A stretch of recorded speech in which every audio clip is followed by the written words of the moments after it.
ముఖ్యమంత్రి చంద్రబాబు తనపైన ఉన్నటువంటి కేసులు వరుసగా క్లోజ్ చేసుకుంటూ వస్తా ఉన్నారు. ఇది తీవ్ర దుమారం రేగుతోంది. ఇప్పటికే 4 కేసులను క్లోజ్ చేసుకున్నటువంటి క్లోజర్ పిటిషన్ ద్వారా క్లోజ్ చేసుకున్నటువంటి ముఖ్యమంత్రి చంద్రబాబు ఇప్పుడు అత్యంత కీలకమైనటువంటి స్కిల్ డెవలప్మెంట్ స్కామ్ లో జరిగిన స్కామ్ కేసును కూడా క్లోజ్ చేసుకునేందుకు ప్రక్రియను ప్రారంభించడం తీవ్ర దుమారం రేపుతుంది. వైఎస్ఆర్ కాంగ్రెస్ పార్టీ ఈ నిర్ణయం పట్ల తీవ్ర వ్యతిరేకత వ్యక్తం చేస్తుంది. మనతో పాటు వైఎస్ఆర్ కాంగ్రెస్ పార్టీ సంబంధించిన అధికార ప్రతినిధి కారుమూరి వెంకటరెడ్డి ఆయనతో మాట్లాడితే ఇవాళ చంద్రబాబు వైఖరిని ఏ విధంగా చూస్తారు, ఎందుకు ఈ కేసుల్ని వరుసగా క్లోజ్ చేసుకుంటూ వస్తా ఉన్నారు, ముఖ్యమంత్రి హోదాలో తాను ఉండి తన ఆధీనంలో ఉన్నటువంటి దర్యాప్తు సంస్థల ద్వారా ఈ క్లోజర్ పిటిషన్లన్నీ కూడా ఏ సంస్థ అయితే అవినీతి జరిగిందని చెప్పింది అదే సంస్థ ఇప్పుడు అవినీతి జరగలేదని కోర్టులో పిటిషన్ వేయడాన్ని ఎలా చూస్తారు? ఇప్పుడు చంద్రబాబు నాయుడు గారి మీద అవినీతి జరగలేదు, చంద్రబాబు నాయుడు గారు అవినీతి చేయలేదని చెప్పి ఏ దర్యాప్తు సంస్థ చెప్పాల. ఎందుకంటే మీరు ఆ రోజు చంద్రబాబు నాయుడు గారికి స్కిల్ డెవలప్మెంట్ లో బెయిల్ వచ్చింది కూడా ఆయన హెల్త్ కండిషన్స్ మీద బెయిల్ వచ్చింది. తనకు ఒక కన్ను కనపట్టలేదని, అక్కడ దోమలు కొడుతున్నాయని, ఇంకా ఎక్కువ రోజులు ఉంటే జైల్లో చచ్చిపోతానని చెప్పి 15 సంవత్సరాలుగా అనేక రోగాలతో బాధపడుతున్నానని చెప్పి ఏదైతే వాళ్ళ లాయర్లు వాదించారో దాని మీద హెల్త్ కండిషన్ మీద అప్పుడు మధ్యంతర బెయిల్ వచ్చింది. దాని తర్వాత అదే హెల్త్ కండిషన్స్ మీద పూర్తి స్థాయి బెయిల్ వచ్చింది. ఎక్కడా వాళ్ళు అక్కడ ఆ రోజు వాదించినటువంటి సిద్ధార్థ లోద్రా కూడా ఎక్కడా కూడా ఈ కేసుకు సంబంధించినటువంటి మెరిట్స్ మీద వాదనలు వినిపించారు. గవర్నర్ గారు పర్మిషన్ తీసుకోలేదు, 17A వీటి మీద వాదనలు వినిపించారు. కానీ ఎంత దుర్మార్గమైనటువంటి చర్య అంటే బహుశా భారతదేశ చరిత్రలో ఏ ముఖ్యమంత్రి కూడా తన మీద ఉన్నటువంటి కేసుల్ని తానే కొట్టేయించుకున్నటువంటి తీరు మనం ఎప్పుడు చూసుండం. ఎందుకంటే నిజంగా చంద్రబాబు నాయుడు గారు తప్పు చేయకపోతే సిబిఐ విచారణకో లేదంటే థర్డ్ పార్టీ ఎంక్వైరీకో సుప్రీంకోర్టు సిట్టింగ్ జడ్జితో నా మీద ఉన్నటువంటి కేసులు తప్పుడు కేసులు పెట్టారు, మీరు విచారణ చేయండి అని చెప్పి నిజాయితీగా బయటకు రావాలి. కానీ ఆయనకు ఒక భయం ఏర్పడినట్టుంది. ఎందుకంటే ఇప్పుడు మోడీ గారితో ఏదో విభేదాలు వస్తున్నాయని చెప్పి బయట కూడా వార్తలు వస్తున్నాయి. నిన్న కూడా రాయిటర్స్ అనేటటువంటి సంస్థతో రాయించుకున్నారు వార్త, ఏదంటే కాబోయే ప్రధానమంత్రి లోకేష్ అని చంద్రబాబు నాయుడు గారు మోడీ తర్వాత అనేది రాయించుకుంటున్నారు. కాబట్టి ఇటువంటి వార్తల నేపథ్యంలో రేపొద్దున మోడీ గారు మళ్ళీ ఈ కేసులన్నీ తిరగదోడతాడేమో అనేటటువంటి ఉద్దేశంతో వరుసగా మీరు చూస్తే గడిచిన 10 రోజులుగా దాదాపుగా 4 కేసులు కొట్టేయించుకున్నటువంటి పరిస్థితి. ఒకటి ఫైబర్ నెట్ కేసు కావచ్చు, రెండోది ఇసుక కుంభకోణం కేసు కావచ్చు, ఏదైతే అమరావతి అసైన్డ్ ల్యాండ్లకు సంబంధించినటువంటి కావచ్చు. ఇప్పుడు చూస్తే స్కిల్ డెవలప్మెంట్ ఈ కేసులో 52 రోజుల పాటు చంద్రబాబు నాయుడు గారు ఆల్రెడీ జైలుకి వెళ్లొచ్చారు. రెండో అంశం కీలకంగా ఏంటంటే ఇది ఎలా వచ్చింది ఈ కేసు బయటకంటే జిఎస్టీ అంటే సెంట్రల్ గవర్నమెంట్ కి సంబంధించినటువంటి జిఎస్టీ వాళ్ళు 2019వ సంవత్సరంలో పూణేలో 2015లో పూణేలకు సంబంధించినటువంటి జీఎస్టీ అధికారులు డిజైన్ టెక్ అనేటటువంటి దానికి 240 కోట్ల రూపాయలు ఆ జీఎస్టీ దాంట్లో కనపట్టలేదు, ఇది తప్పుడు దానిగా ఫైల్ చేశారు, ఇదేదో షెల్ కంపెనీల ద్వారా రూట్ అయినట్టుగా అనుమానించి డిజైన్ టెక్ మీద రైడ్ చేసిన తర్వాత ఇది బయటకు వచ్చింది. అప్పుడు వాళ్ళు ఆల్రెడీ ఆంధ్రప్రదేశ్ రాష్ట్ర ప్రభుత్వానికి 2018లో చంద్రబాబు నాయుడు గారు ముఖ్యమంత్రిగా ఉన్నప్పుడే లేఖ రాశారు. ఏదైతే ఇక్కడ ఏదో మొత్తాన్ని స్కామ్ జరిగినట్టుగా అనుమానాలు ఉన్నాయంటే ఇక్కడ అప్పుడు వైలాధికారంలో ఉన్నారు కాబట్టి దాన్ని ఎంక్వైరీ చేయకుండా పక్కన పెట్టేశారు.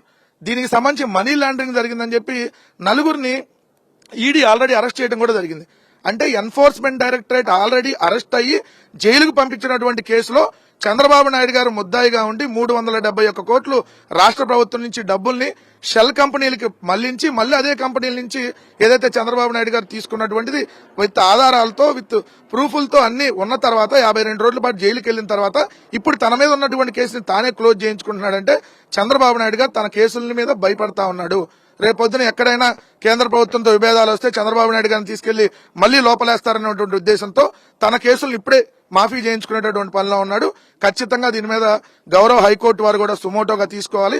ఎందుకంటే ఒక ముఖ్యమంత్రి అధికార దుర్వినియోగానికి పాల్పడతా తన మీద ఉన్నటువంటి కేసుల్ని ఇక్కడ ఉన్నటువంటి ఈ రాష్ట్ర ప్రభుత్వంలో ఆయన ప్రభావితం చేసేటటువంటి దర్యాప్తు సంస్థల ఆధ్వర్యంలో నడుస్తున్నటువంటి కేసుల్ని ఆయనే చెప్పించి క్లోజ్ చేయించుకుంటున్నారు. కాబట్టి ఇప్పుడు ఇక్కడ ఉన్నటువంటి ఈ కేసులు రాష్ట్ర ప్రభుత్వ పరిధిలో ఉన్నటువంటి కేసులన్నింటినీ సిబిఐకి గానీ లేదంటే సుప్రీంకోర్టు జడ్జి పర్యవేక్షణలో గానీ ఎంక్వైరీ చేస్తే ఖచ్చితంగా చంద్రబాబు నాయుడు గారు మరోసారి జైలుకి వెళ్లాల్సి వస్తుంది.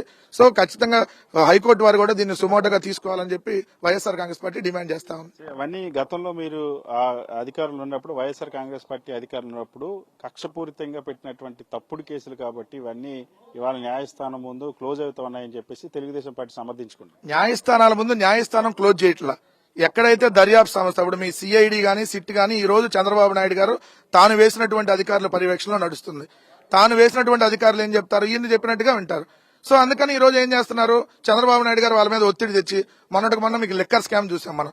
లెక్కర్ స్కామ్ లో అసలు కేసు పెట్టినటువంటి అదే వాసుదేవరెడ్డి గారిని వీళ్ళు భయభ్రాంతులకు గురి చేసో బెదిరించో ఆయన్ని అప్రూవర్ గా మార్చుకోనో ఏదైతే క్లోజ్ చేయించుకుంటున్నటువంటి పరిస్థితి. సో మిగిలిన కేసుల్లో కూడా అదే విధంగా దర్యాప్తు అధికారులని వాళ్ళు చెప్పి క్లోజ్ చేయించుకున్నటువంటి పరిస్థితి.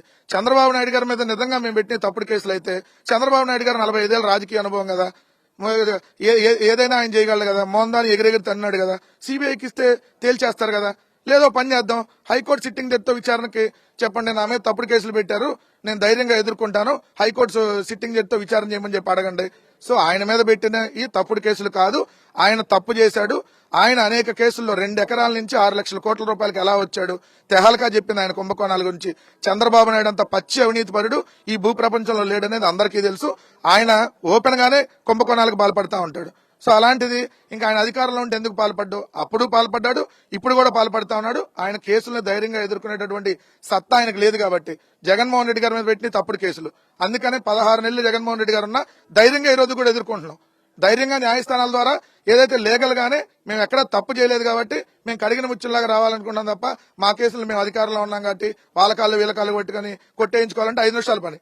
కానీ మేము ఎక్కడ తప్పు చేయలేదు కాబట్టి లీగల్ గానే మేము ప్రొసీడ్ అవుతున్నాం. చంద్రబాబు నాయుడు గారు తప్పు చేశాడు కాబట్టి దొరికిపోతాడు కాబట్టి రేపొద్దున మోడీతో విభేదాలు వస్తే కేంద్ర ప్రభుత్వం మళ్ళీ తీసుకెళ్లి బొక్కలు వేస్తారనేటటువంటి భయంతో ఇప్పుడు తన కేసులను తానే క్లోజ్ చేయించుకుంటున్నారనేది ప్రజలకు కూడా అర్థమవుతా ఉంది.